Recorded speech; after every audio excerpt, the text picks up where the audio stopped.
alaikum warahmatullahi wabarakatuh. So, today the clock is fixed. We're good to go, inshallah. I genuinely still miss my old setup where I had, a whole desk, a drawer full of stationery whenever I need it. Like, more than I need it. Because right now, I would have been making a to-do list because normally I read when I don't have anything to do, like immediate, but it doesn't mean that I don't have anything to do just because it's not immediate. It's like I have to study for a quiz tomorrow. He just announced it yesterday, so we don't even have that much time to study for it. But I feel like this one should not be too bad. My hopes are a little bit higher for this one, since it doesn't seem too hard. It's like just some recap from calculus 2, calculus 1. Yeah, it's familiar territory. That's all. But just because familiar doesn't mean that it's gonna be easy.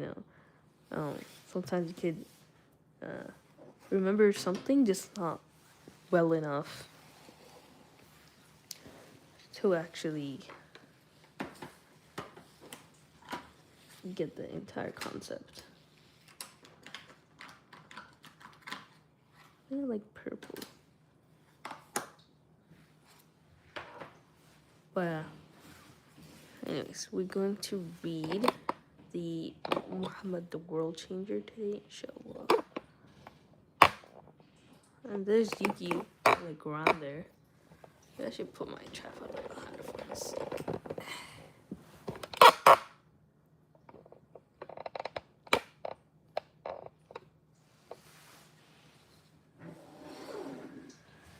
Okay, Muhammad the World Changer. I don't know if this is live or not. It is a bit of an earlier live stream compared to my usual timing, so I don't blame anybody for not joining. But yeah, my eyes really hurting still. It's looking better than normal though, like than earlier a few days ago. I feel like just because this morning I saw it draining a little bit, like the inside, it started absolving, which is good. It's a good sign because I've been consistent with my heat compression on my eyes. So today's the 11th actually. It's a Wednesday. I've not been able to keep up with this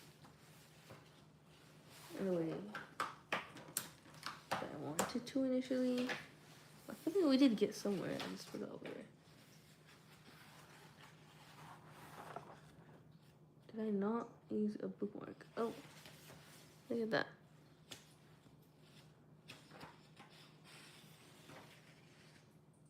So we ended up in page 52, huh? So doing 10 pages a day, I guess.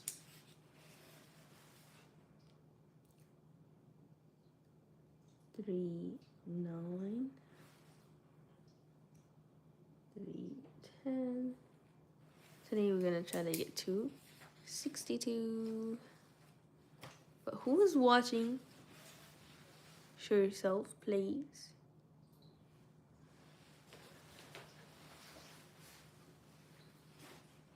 Alright, bismillah.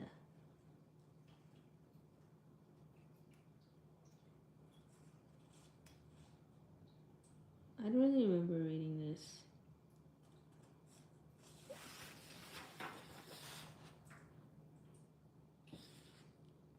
Actually, no, I do. I remember this part.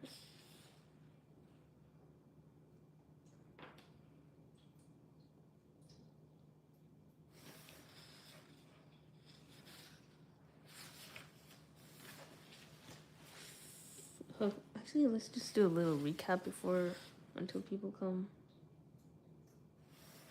It's kind of hard to remember. It's been a couple days, ain't gonna lie.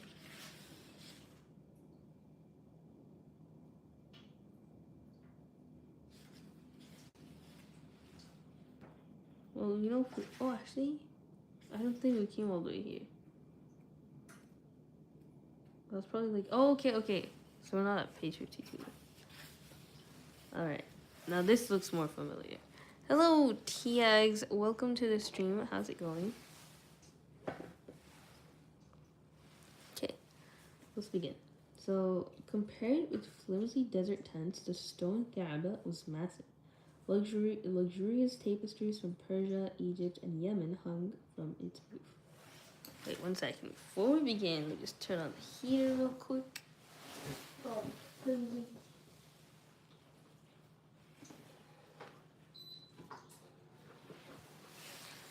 go. Am I late? No, you're not. Welcome to the stream, man. Confident. How's it going? What was your former name? I feel like I asked you in the last stream, but I don't know if you replied or not. Are you a matcha? Okay. Yemen hung from its roof. Mecca's only stone structure seemed to soar, a monument to its grandeur as the Arabs' ancestral capital. According to tradition, it was the patriarch Abraham who had built it thousands of years earlier. Muhammad stared at it as he rode into Mecca, seated behind Al-Harith on a donkey.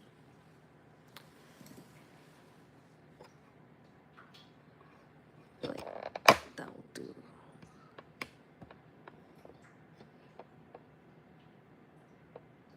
Is that a good angle? I don't know. Okay.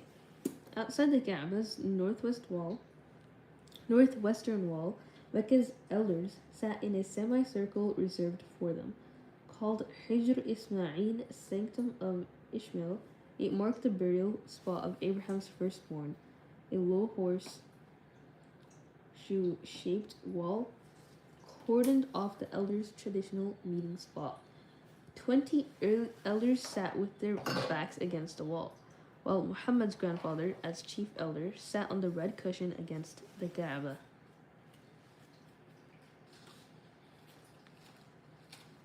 I came yesterday to your live and I liked your channel, so I'll come every once in a while. Oh, okay, so you're new. Nice. So yeah, welcome. I thought you were like a original member, like one of the OGs, but yeah, it's nice that I appreciate you being here. Okay, so Abdul Muttalib leapt up when he saw his grandson and Al-Harith.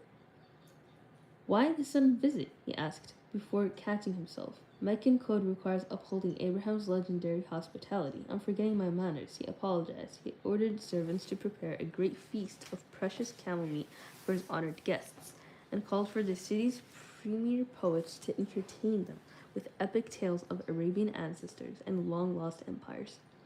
Over dinner, Al-Harith explained Muhammad's sudden return, and Abdul Muttalib compensated him generously with a large purse of gold coins.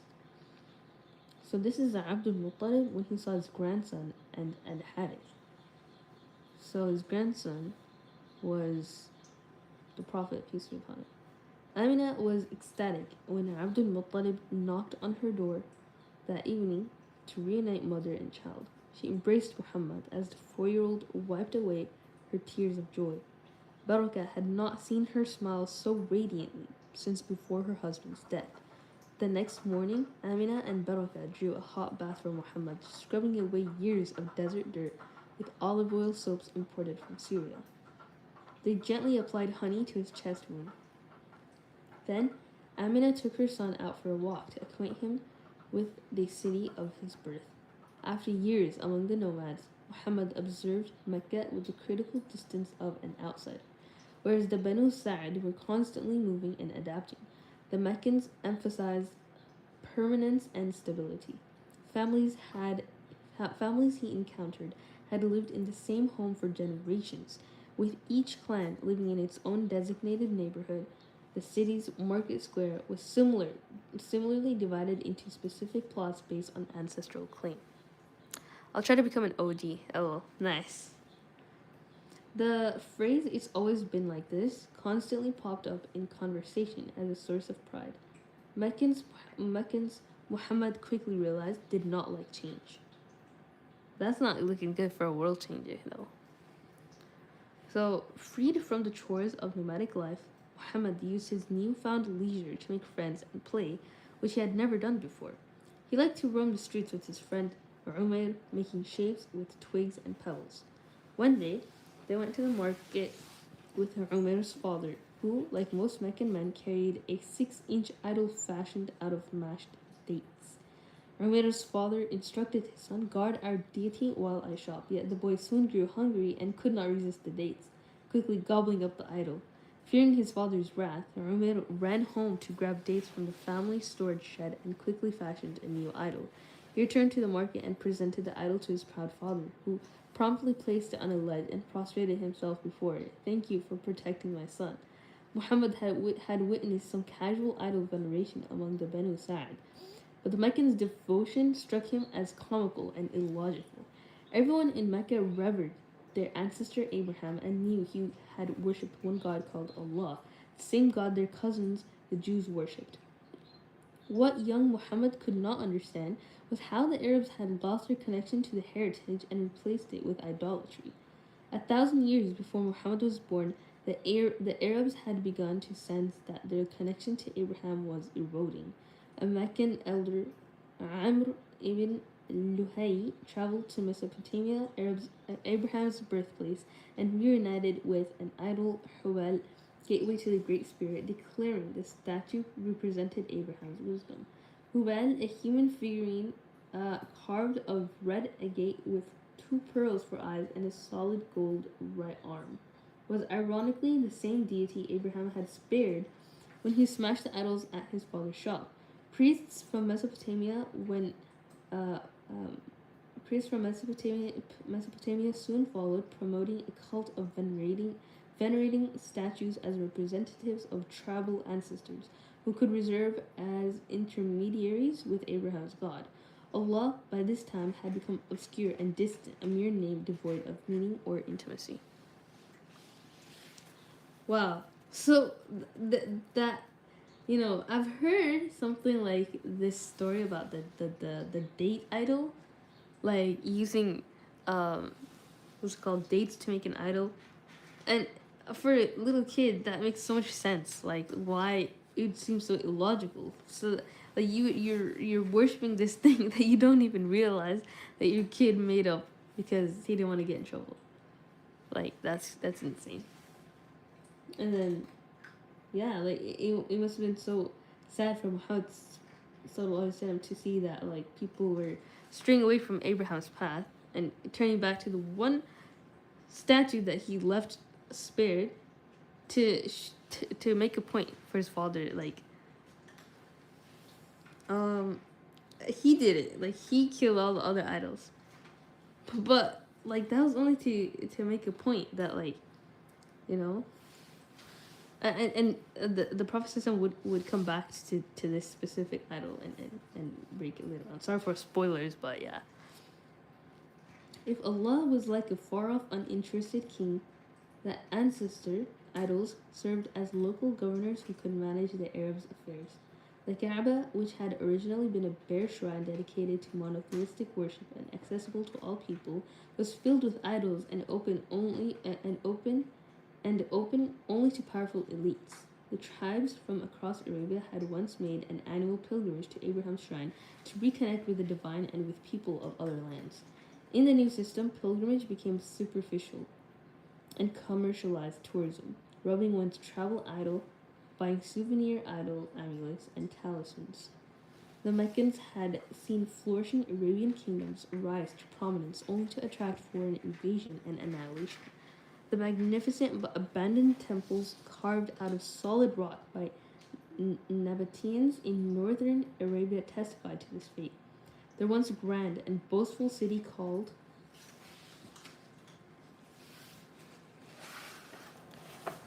Raqmu, deep impression, became the abandoned Petra, annihilated from Al-Batra, those who are cut off. No male descendants survived to carry on the Nabateans' name and remember the ancestors. With no concept of an afterlife, the Arabs needed to be remembered by their descendants in order to have a legacy. The Arabic word for male, thakar, means one who remembers, while untha, female, means bearer of praiseworthy heritage. Afraid of being wiped out and forgotten, Arabia's leaders had centuries earlier convened at Mecca during the pilgrimage season to adopt a policy of taqneem, pruning. Huh? What is that? So they were scared of being wiped out and forgotten. So they had to prune their own population. What? So poets of the time preserved their reasoning. Allowing a tree to grow uncontrollably will make it noticeable and thus a target. Limiting society's growth will keep it healthier and safer. Oh my god. Human population control. They decided to protect their capital by restricting Mecca's growth. Indeed, in Muhammad's childhood, only 6,000 people lived permanently in the compact city. To mislead would-be invaders, the Arabs gave inverted names to their most prized cities. They rationalized that no king would be tempted to invade Mecca, Skull Crusher, or a second name, Bakka, Eye Gorer. They called fertile lands Hadramaut, place of imminent death, and Ma'arib, ripper of or, or, or, orifices. While they named barren landscapes Aden, Garden of Delight, and Riyadh, lush gardens with cool flowing rivers. The place still is called the Riyadh to this day. Similarly, they gave their sons terrifying names to ward off both evil spirits and potential enemies. Popular names included Umar, life taker. No way! I had no idea Umar meant life taker. Mus'ab, inflictor of agonizing suffering. Muawiyah, fierce. What? Uthman, viper. Hatim, calamity. Hashim, pulverizer. Sufyan, double-edged sword. Hafs, hyena. Khalid, invincible. Hamza, stalking lion. Haidar, attacking lion. Asad, guarding lion. Layth, roaring lion. Fahad, panther. No way, Fahad means panther. That's so cool. And Kilab, hounds of hell. Dang. So that's the reason behind all of this naming. They made it like that so nobody could hurt them. So in addition to scaring off foreign invaders, the Arabs scared themselves from innovating or risk-taking, construing both as mortal threats to Arab identity. Scared themselves from innovating or risk-taking. So they wanted to keep things really, really similar to their forefathers, to just always stay safe and repeat the cycle, basically. Don't try anything new or risky, because otherwise you're gonna ruin all our safety, basically. So, insulated by fear, people put their faith in superstition. They called ravens bearers of bad omens. In the streets of Mecca, young Muhammad constantly heard people exclaiming, Tiara, bad omen, literally, it's the bird's fault. To explain their misfortune, Muhammad once observed a merchant call off his expedition after a raven landed atop merchandise already packed on the back of a camel. The bird's mere appearance was sufficient warning. In a way, the Arab system worked. No foreigners invaded Mecca to force taxes or new language on them. As once mighty empires crumbled around them, the Meccans remained untouched. Better illiterate and free than a literate slave, the elders rationalized. Preserving themselves at all costs required consciously choosing to stagnate. Sensitive young Muhammad quickly noted this contradiction. A people who presented themselves as magnificent heirs had instead squandered their ancestral heritage. It was a grand edifice with a rotting core. That's so true. Like they had, what's it called? All these, what's it called? Like the Arab, society that Muhammad was growing up in had so many issues, and he could observe all these issues. Like, why are you saying it like this? Raven had some bad omens. Like, why are you trying to scare people? Like, he was the only rational one. out of everybody. They were just really scared, even though they wanted to seem really strong. You know, the Arabs really prided themselves on, you know, being mighty and being the unbeatable empire or something like that. But yeah, they were really rotting to the core. Because they're so scared. They just believed in superstitions and baseless things like omens and whatnot. But yeah.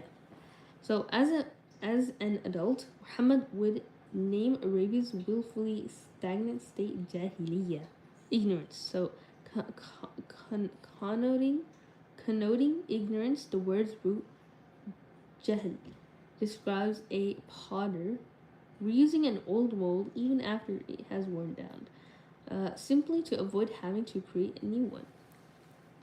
So yeah, I mean that's illogical. That doesn't make sense. Like if you want to make sure society runs in the best way, just because something else worked in the past, if it doesn't work anymore, like why are you trying to reuse that? You know, try something new, even if it takes a lot of risk, even if it like, you know, it's better than staying stagnant because stagnant is ignorance. You're living times of jahiliyyah. So jahiliyyah conveys a mindset of accepting inherited traditions without question. The Quran describes jahiliyyah as confining. It cautions against reverting to the stagnant ways of the past by acting with a haughty air of superiority, as if defensively isolated in a secluded fortress. Mecca, of course, was only metaphorically walled off. Merchants from Africa, Persia, Byzantium, Egypt, and beyond flowed through the city's markets. There was religious tolerance, and some Arabs even converted to Christianity and Judaism, as long as you did not defy Arabian social order or belittle the ancestors, your religion did not matter. Yet some Meccan parents so feared foreign traders might corrupt their children's Arabic that they stuffed cotton in their ears of their offspring. Though Aminat never did this to Muhammad. As people who made a living by exchanging goods, Meccans embodied the mercantile mentality of middlemen, which only exacerbated Jahiliyyah attitudes. So Meccans produced nothing and feared that any change to the goods they transported could reduce their value. They lived off exchange, not change. The Quran describes Mecca as a valley devoid of any growth. So, yeah, I mean, if you're not producing anything, if you're not, uh, you're just exchanging, you're not like, uh, profiting or anything. Like even in business aspects, it would be so ignorant as to not try anything new, like no risks. It's really devoid of any growth at all. But Muhammad sallallahu alaihi wasallam would be the one to change that, for sure. But in the best way, like he would not like just do whatever they did, and like increase them in that way, but he would change the world in in a contribution to all of humanity, not just Arabia. So he was not nationalistic like that. He could tell these people were really tribalistic. He did not like tribalism one bit. Anyways, to continue on, the Meccans once.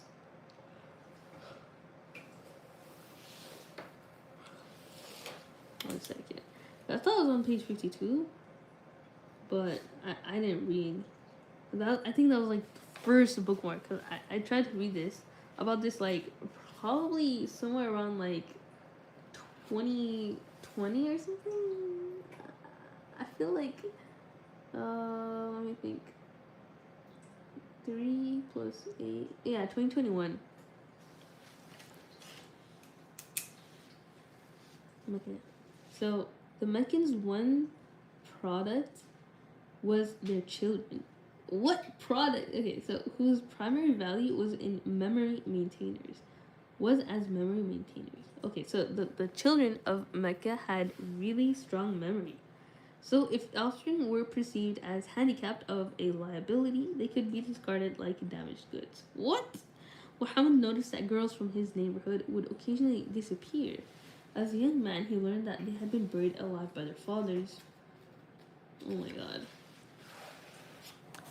who considered having too many daughters as a sign of weakness, which is insane. Because listen, like the daughter gene, like to get a daughter, like that comes from the man. Like, oh my god.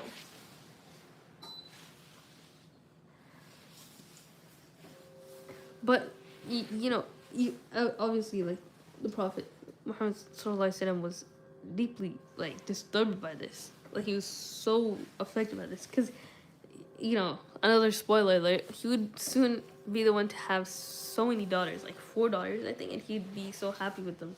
Like his favorite child, or like the only child that grew, um, like that survived after him would be his daughter, and the most famous of his daughters was Fatima, radiallahu anha. So he's definitely, yeah.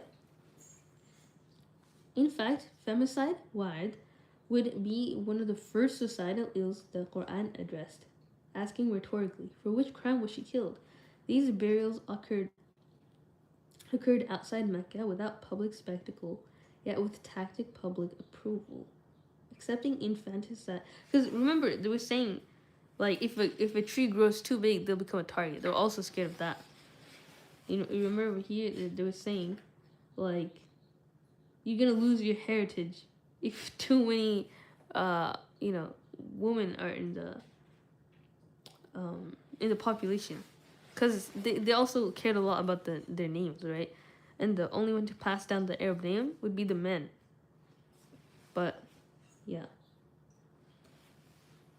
well that doesn't even make sense though. So yeah, they were very accepting of infanticide, despite a code of chivalry, was just one of Jahiliyyah's contradictions. Muhammad witnessed another episode when 2 clans in Mecca fought over who had sales rights for particular souvenirs marketed to pilgrimage tourists. One angry tribe suddenly declared that the newly begun sacred month of pilgrimage, Burak, a time when all forms of violence were forbidden under tribal code, was over, allowing them to attack their rival.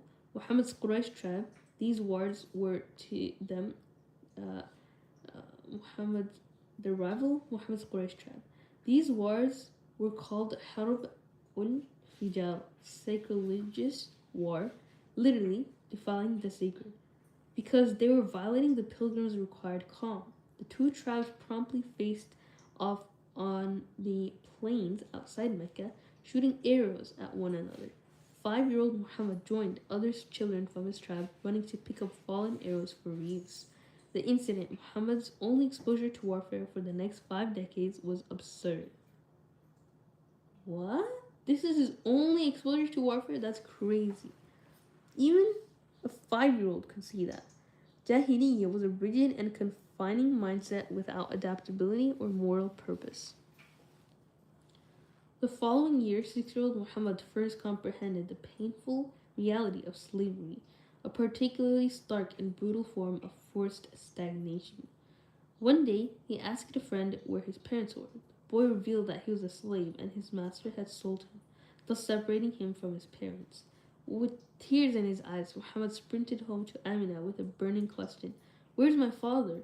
Until this point, he had been told nothing about Abdullah.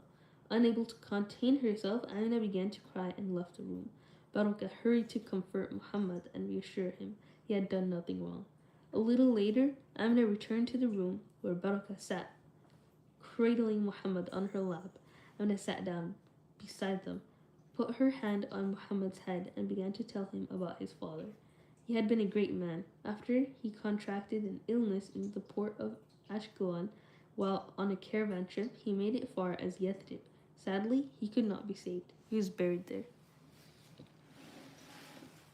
Amina had begun waiting to reveal the full story to her son when he was old enough to understand. But since he had now broached the topic, it was time to visit the father's grave. Thankfully, the annual caravan, coordinated with the coming of the full moon, was leaving the next day for Damascus.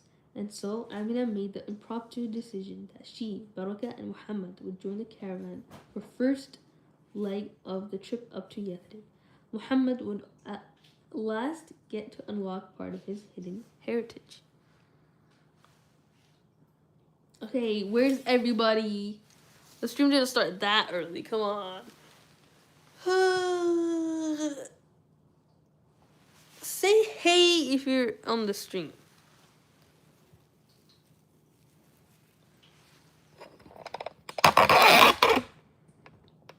Weekly.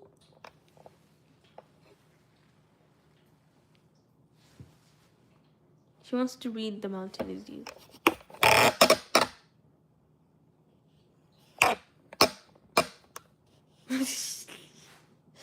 Are you getting comfy? Oh, she's such a bookworm.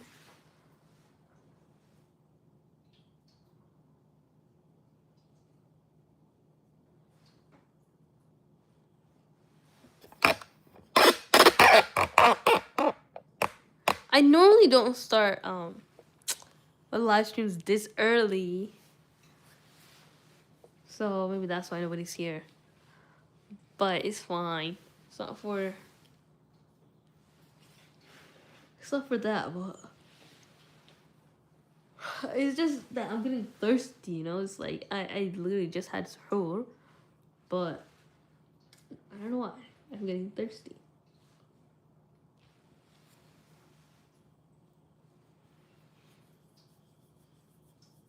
Alright, let's continue. I'm sleepy though. How come nobody's here? Maybe because yesterday I started at 9 a.m. Anyways, let's continue.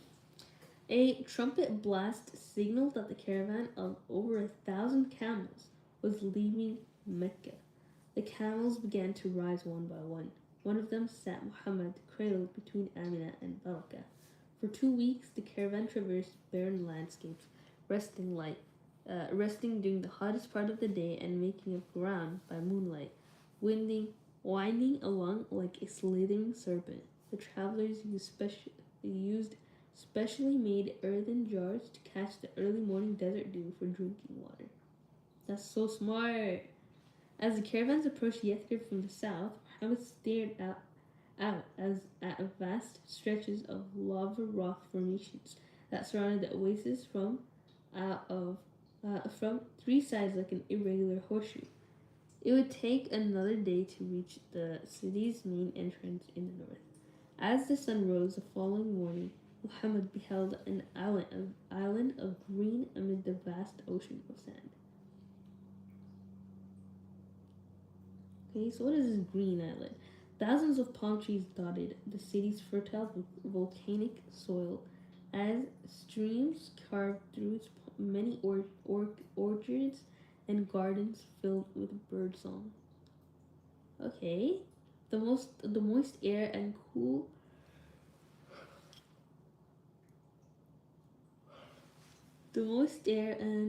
refreshing breeze overwhelmed Muhammad's senses.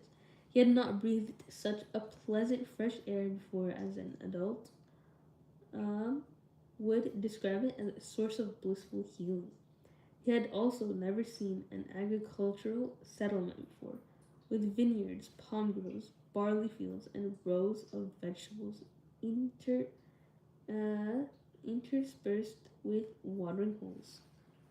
Shimmering in the morning sun were hundreds of 2-story mud brick homes with decorative lattice brickwork, attesting to the artisanal skill of the city's carpenters and builders. With over 15,000 inhabitants, Yathrib dwarfed Mecca in size and grandeur. Amid the homes across arose several large forts, each serving as a cleanse vault and produce storage.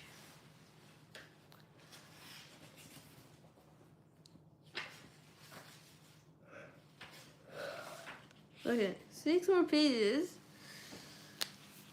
And then we're gonna move on to the mountain of you.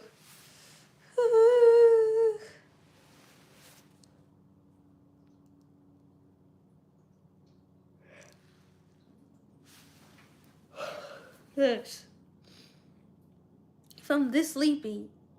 We're gonna need to wake her up.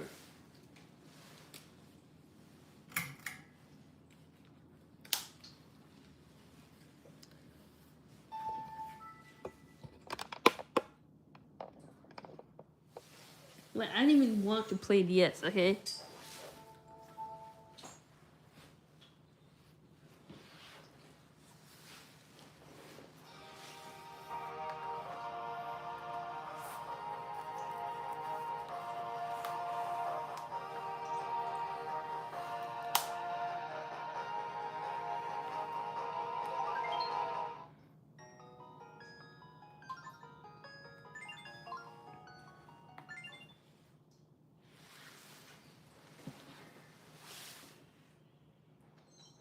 No, I didn't want to go there.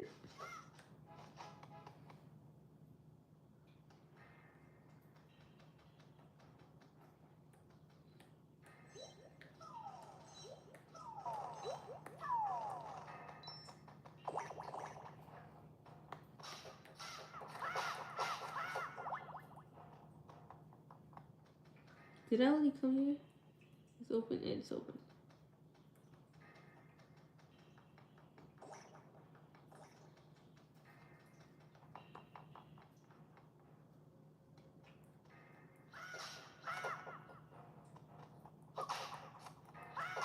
Fear.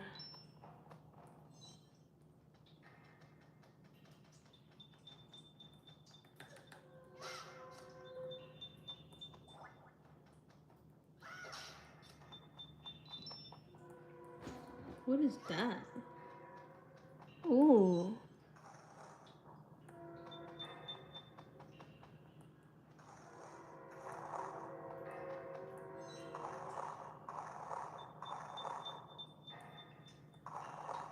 Wait.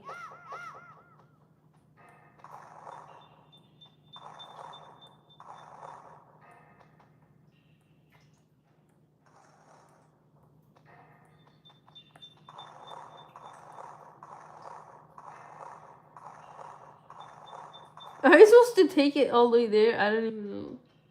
Like, where should it go? Is it here? That you're supposed to take it? I don't know. We'll see.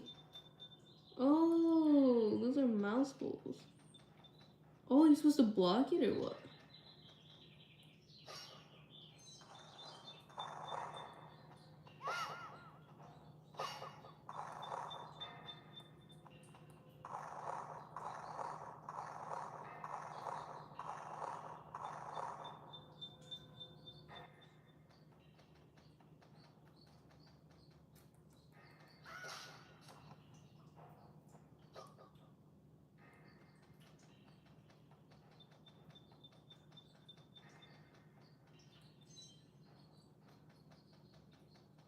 To you.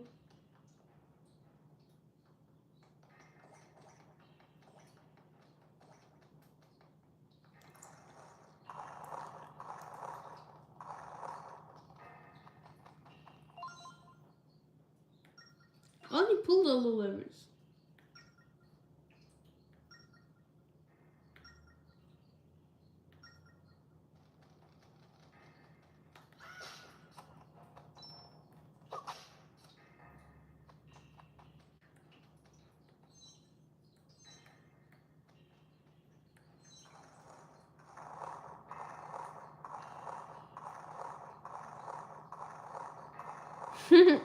What if I block both the mouse holes with this?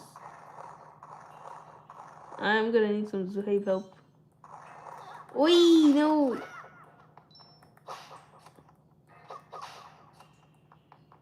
I'm so rich, guys.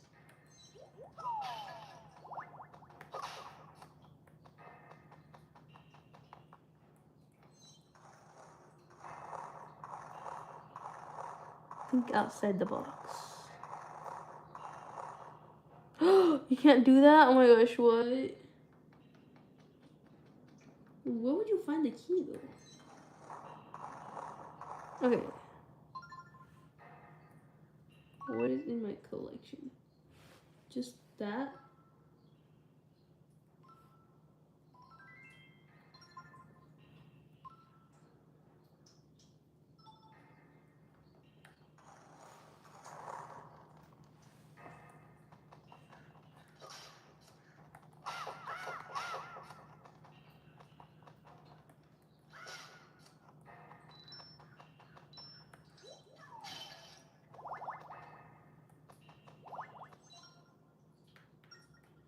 pull all the levers though?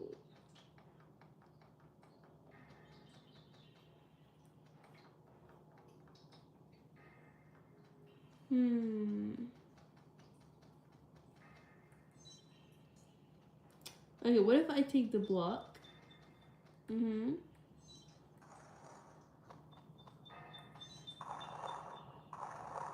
I put it on top of that. Could I jump over it?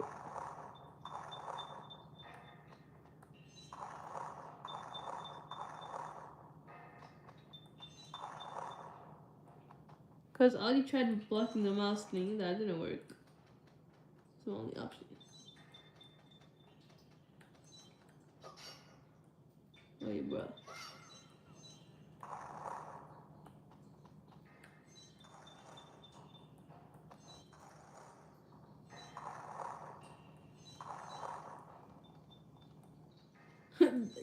You can't. Oh my god. Help! Somebody? I saw the key! Wait. He's gonna have to wait till he's back out. Oh, he's right behind. I can see it on the map. Come back. Oh my god, he's gonna come out from here.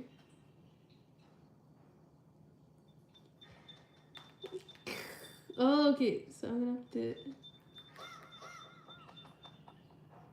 have to be quick. No! How do you do it?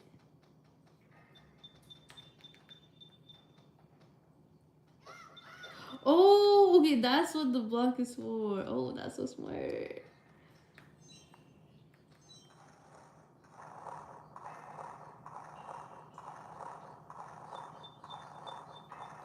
I'm not interested in you right now.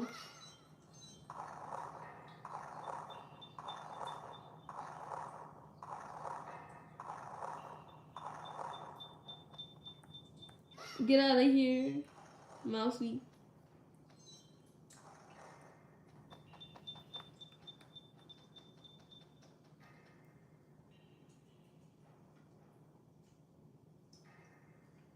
He's just not gonna come out anymore, okay.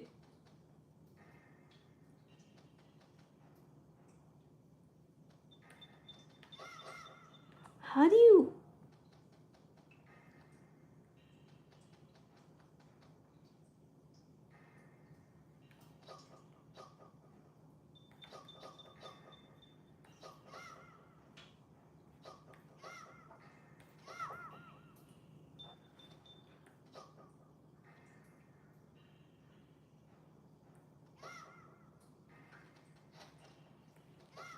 You're supposed to roll. Right? Oh wait, I see him. He's teasing me. Naughty, naughty.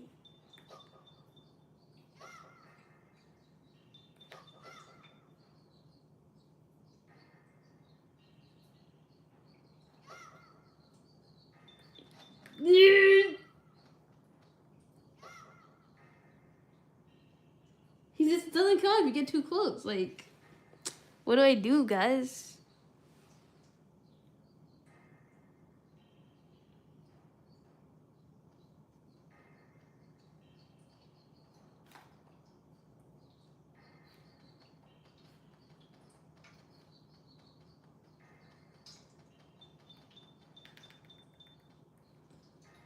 How do you do this?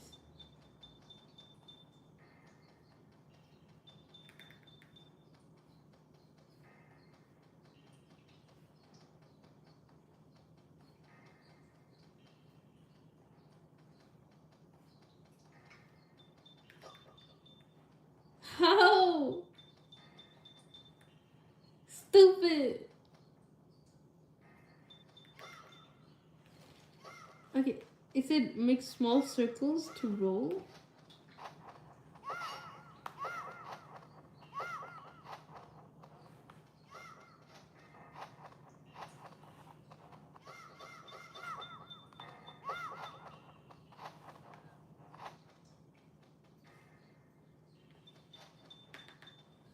Oh my god.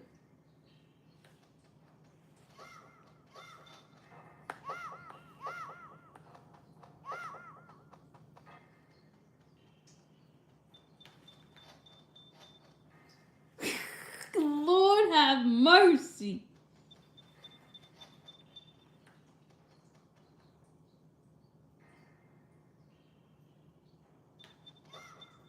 Yo, I'm crashing out.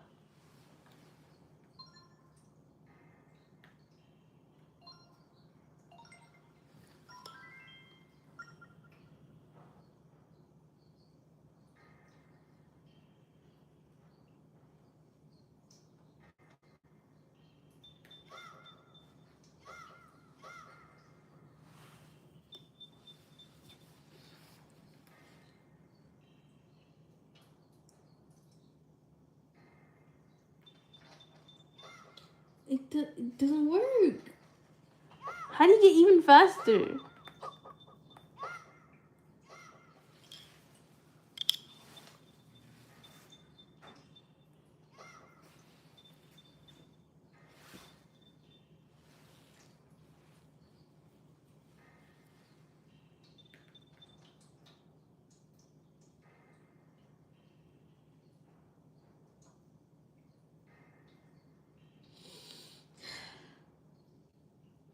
Yo. You get too close, he's not gonna come out. You go too far, he's gonna go in much faster than you know.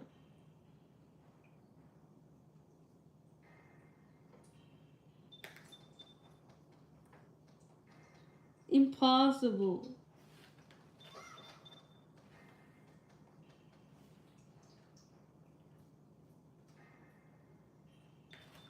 Okay.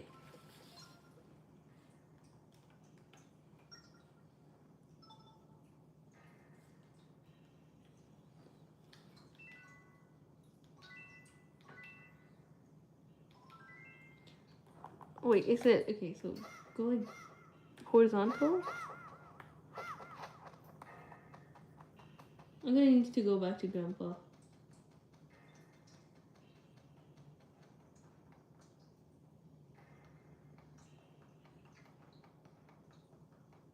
Because we need to learn.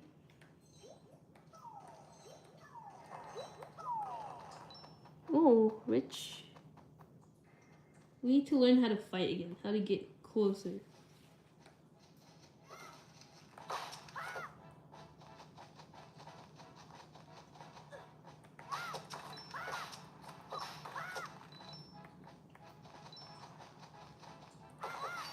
Deforestation?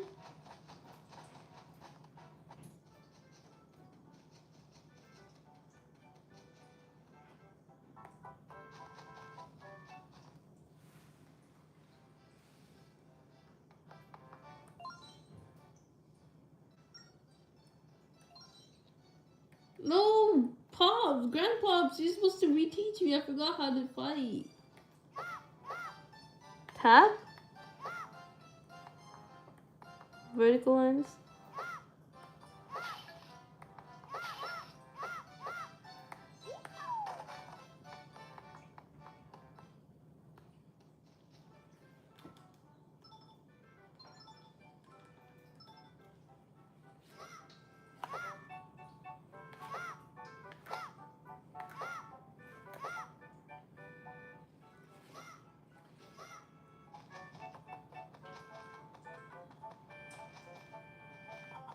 He's not gonna teach me how to do this somehow.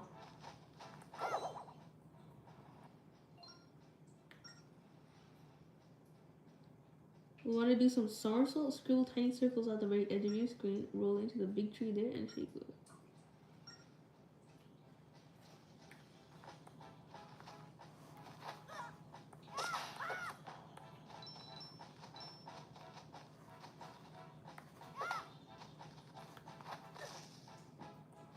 Nothing left there. But somersaults are important because you have to do that to get through to the rat.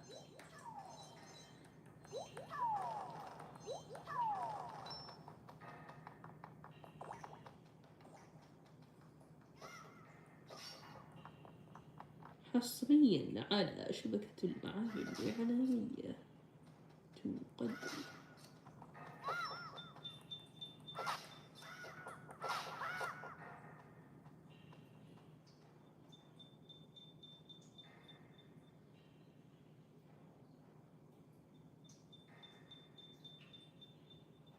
Notice how it's only going from like one side now since I'm right next to this one.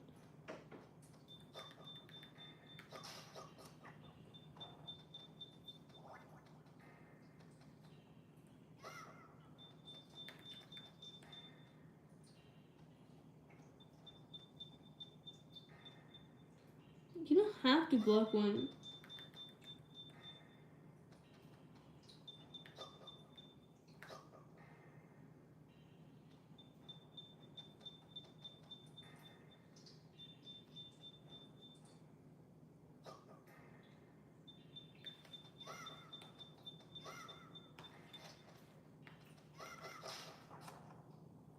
But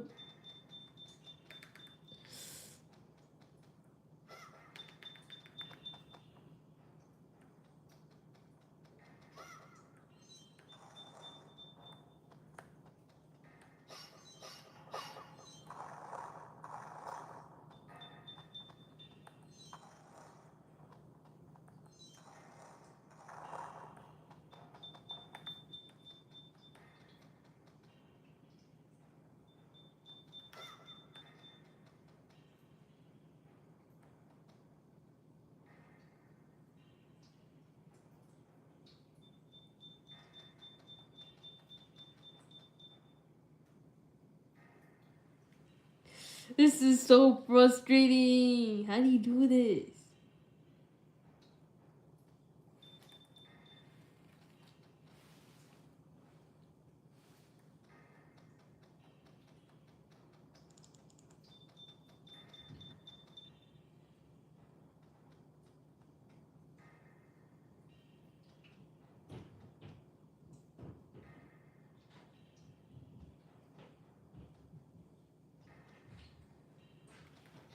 Well, I know you're supposed to somersault because that makes it faster, right?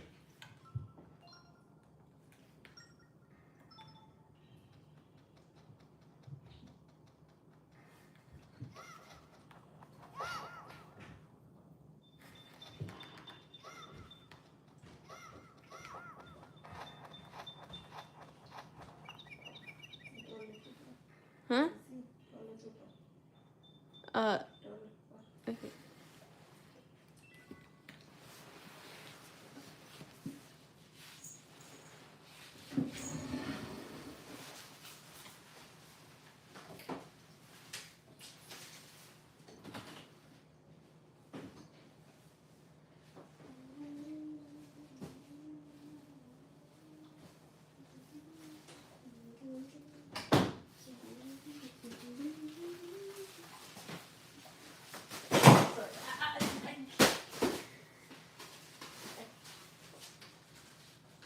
Still too heavy?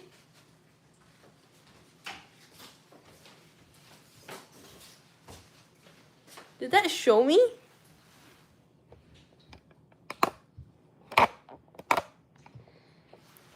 Okay, nobody's here.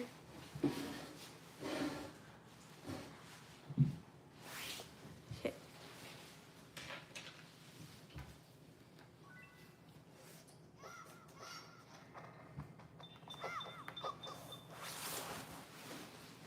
حصريا على شبكة المعارف الإعلامية. I'll get him next time.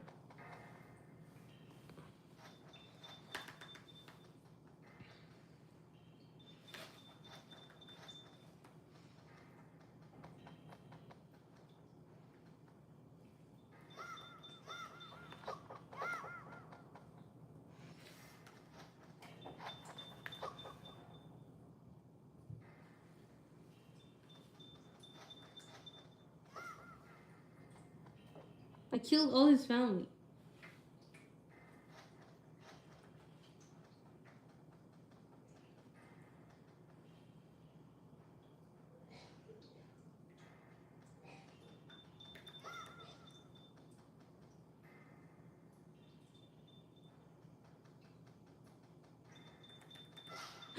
I did it! Yo, finally. Oh, yeah.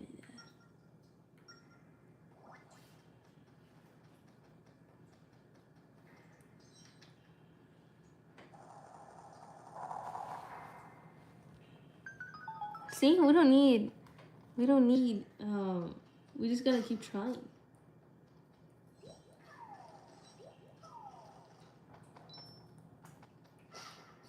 These are what the old games teach us, to persevere. I was about to give it to ChatGPT. I was like, I can't handle this.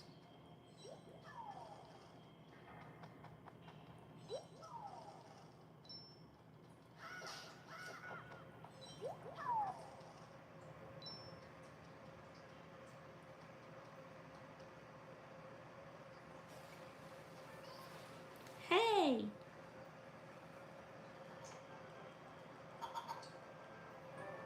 Cute! We made it to the port. It's so much farther to walk when you do that.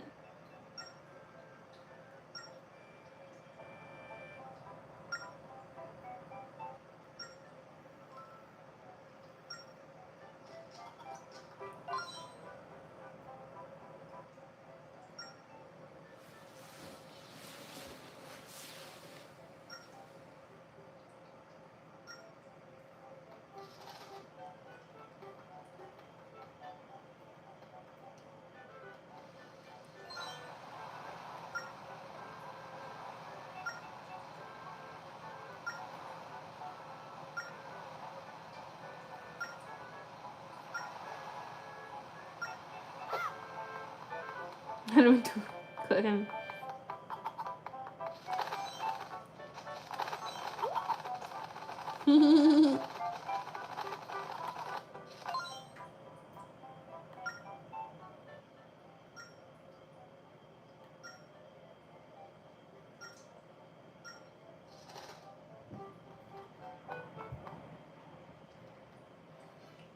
So freaking cute.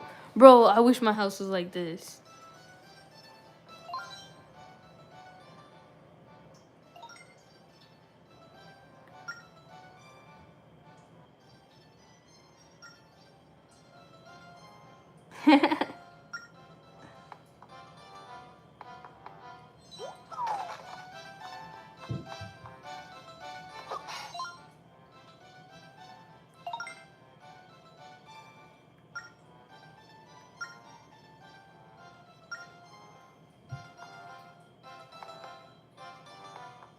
I wish I already said that though, but super cute house.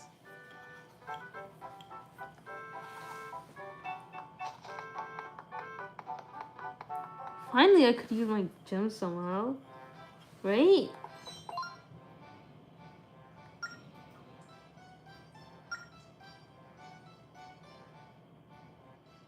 Sure.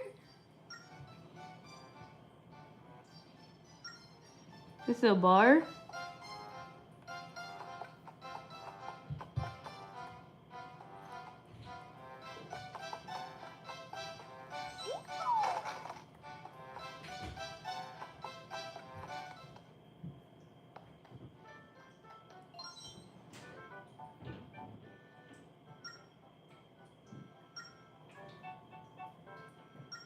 I know, right? I agree with him. I don't think I've been in here.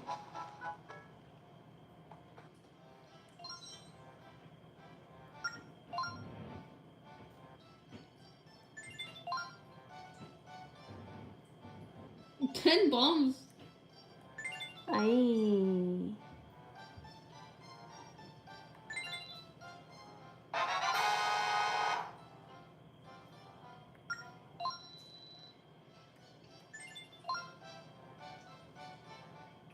Fifth, 60.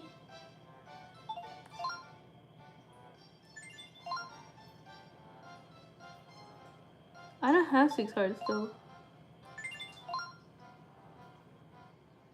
500.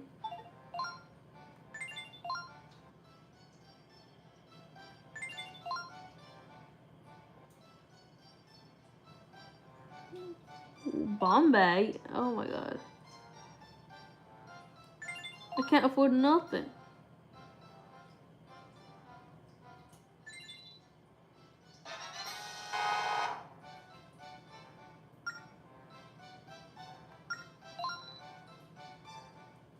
Okay. I'll have to come back here after my journey. Yo, what happened? Come back. Yo, please.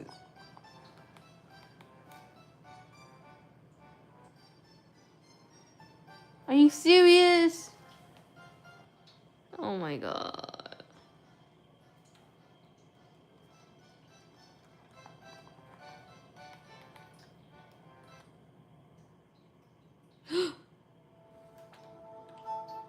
It didn't even save, bro. An error has occurred. No.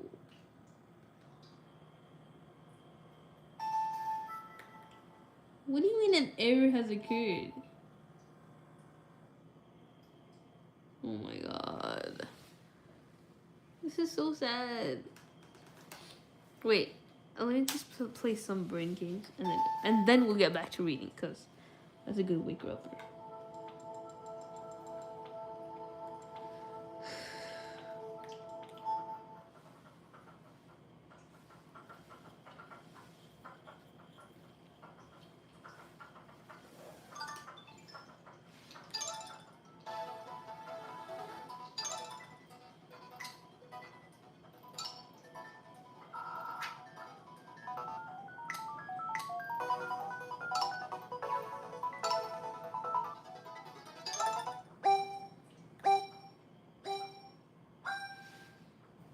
9, 16, 20.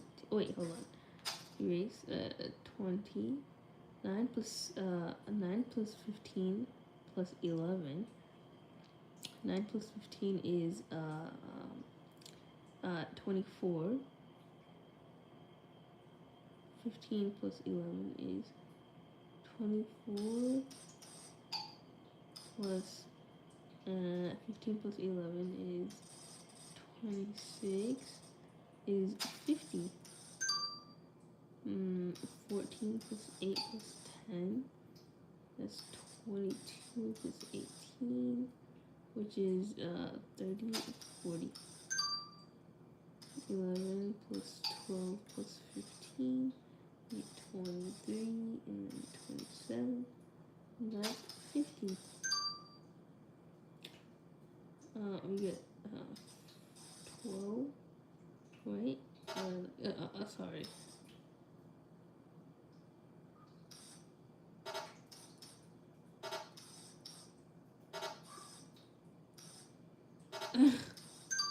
What? I got that right. Whoa.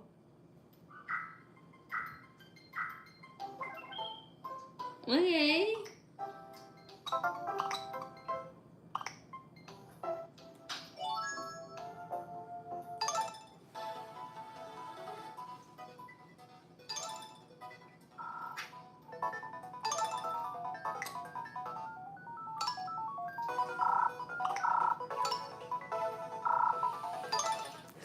It's been a long minute since I've done this. Let's go.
Okay, we are done with that. So, let's get back to reading. I think that did wake me up a little. It is good.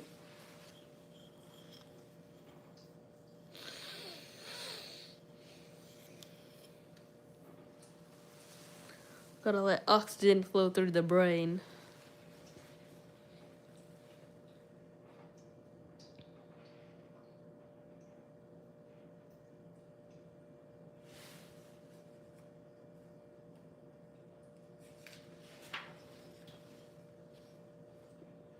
A trumpet blasting signaled that the caravan of over 1,000 camels was leaving Mecca. The camels began to rise one by one. One of them sat Muhammad cradled between Amina and Barakah. For 2 weeks, the caravan traversed barren lands, resting during the hottest parts of the day, making up ground by the moonlight.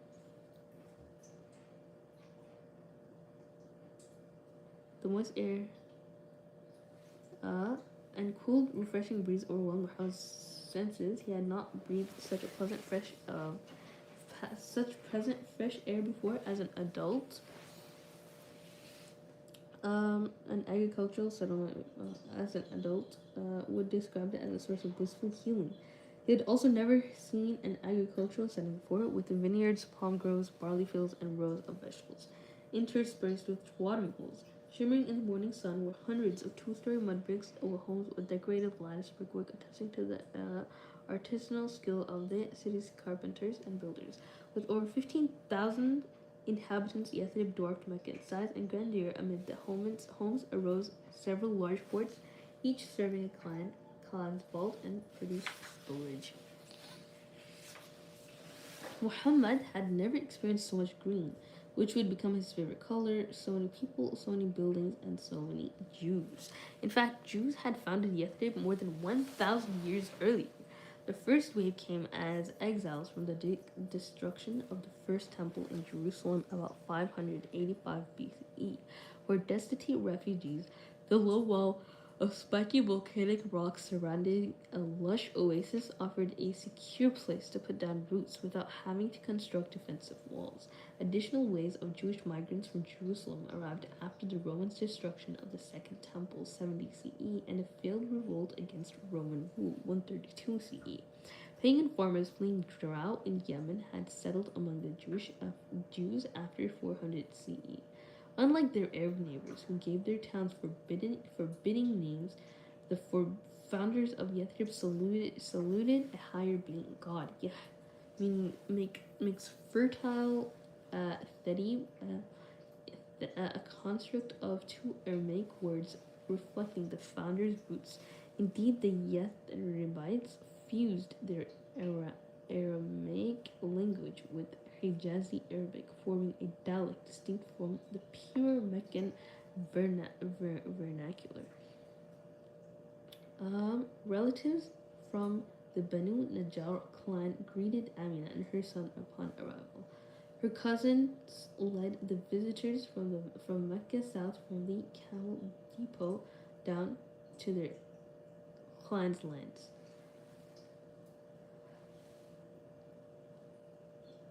Passing through the center of Yathrib, Muhammad observed a new culture. Many of the men wore white and blue violet tassels on the exterior of their long linen shirts and covered their heads with distinctive turbans wrapped around skull caps, whereas Meccans had lost a direct connection to the God of Abraham. The Jews of Yathrib connected to God with their everyday dress and daily rituals. A small box called a mezuzah, literally door jamb, contained scrolls with biblical passages and dotted the doorposts of every home. Everywhere Muhammad looked were reminders of the divine presence, Shekhinah, without any physical idols or pagan shrines. When Amina and Muhammad arrived in the Banu Najjar quarter, their family embraced them. She had not seen her parents since her wedding 7 years earlier. Her father, Wahab, an Aramaic version of the Hebrew name Natan, gift of God, and her mother, Barra, benevolence, were overjoyed to be reunited with their only child and meet their first and only grandchild. The details of their encounter are vague. But Wahab, by tradition, would be greeted with his grandson by placing his hand over Muhammad's forehead and reciting a blessing. Oh, getting sleepy again. Why? There's 4 more pages. Come on. Let me know how you guys are doing in the chat.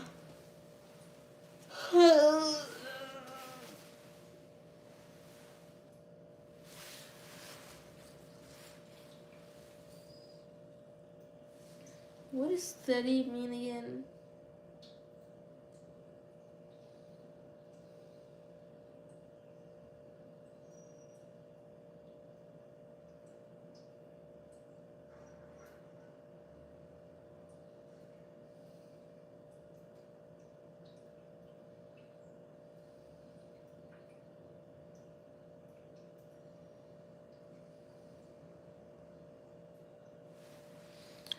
Okay.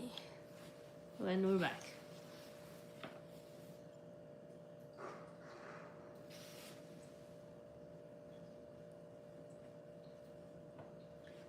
But Wahab by tradition would have greeted his son by placing his hands over Muhammad's forehead and reciting a blessing. Amina found comfort among her relatives who prepared a welcome feast. Muhammad watched as his relatives washed their hands and face before Eid, a custom known in Mecca. And then, for the first time, he tasted garlic, onions, leek, lentils, squash, and other root vegetables, all mentioned later in the Quran. Due to the barren landscape of Mecca, its cuisine consisted mainly of meat, barley, breads, and dried foods. Unlike the Meccans, who loved camel meat constituting a large part of their diet, the Yathribites avoided it entirely due to religious dietary restrictions. The next morning, Friday, was a busy time of cleaning and cooking, as the Banu Najjar made preparations for the Sabbath.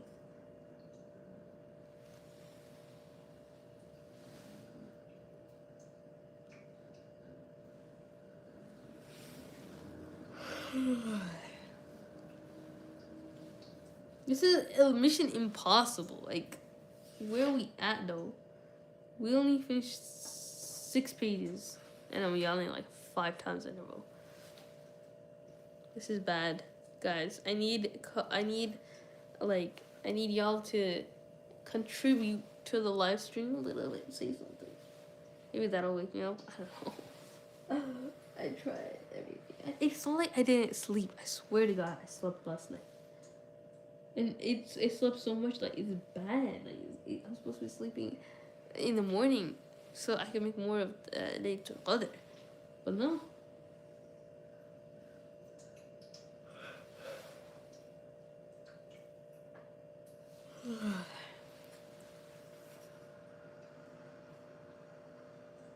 Yeah, I might just have to end it here though. Maybe I could. Let's see. Maybe I'll call it here. That's where it stops. 39. Because I can't do this, man.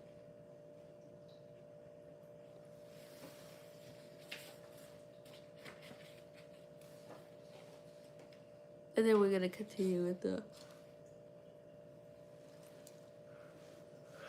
I can't even say the name of the book because I'm just like so sleepy. The mountain is you, that's what I was trying to say.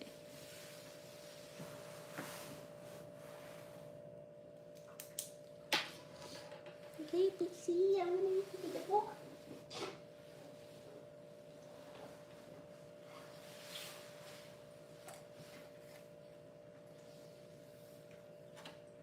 It's so warm because Pixie is sitting on it.